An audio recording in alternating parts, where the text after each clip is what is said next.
Friends, ഞാൻ നിങ്ങൾക്കൊരു പാട്ട് പാടിത്തരാം കേട്ടോ. ചിരിത്തൂകിൻ്റെ ആണ് കേട്ടോ.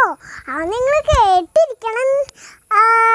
അതിങ്ങനെ കേട്ടിരുന്നാലാണ് ഞങ്ങൾക്കൊരു പാട്ട് പാടാൻ പറ്റുള്ളൂ കേട്ടോ. മാളുമാണ് പറയണത് കേട്ടോ. ഇല്ലെങ്കിൽ നിങ്ങൾക്ക് എല്ലാവർക്കും ഒരു സൗന്ദര്യം കിട്ടും കേട്ടോ. പാടിയാലും ടീച്ചർക്ക് അനുഭവം കിട്ടും.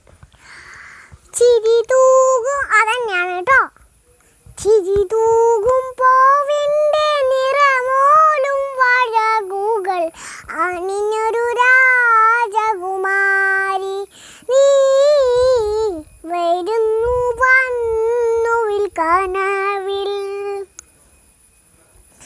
ഇതുവരെ അറിയാത്ത അനുഭൂതിയ ഇതളിട്ടു നീ എൻ്റെ കവിതകളിൽ വസന്തവും കൊതിക്കും വെണ്ണിറവേ വസന്തവും കൊതിക്കും വെണ്ണിറവേ ചിരി തൂകും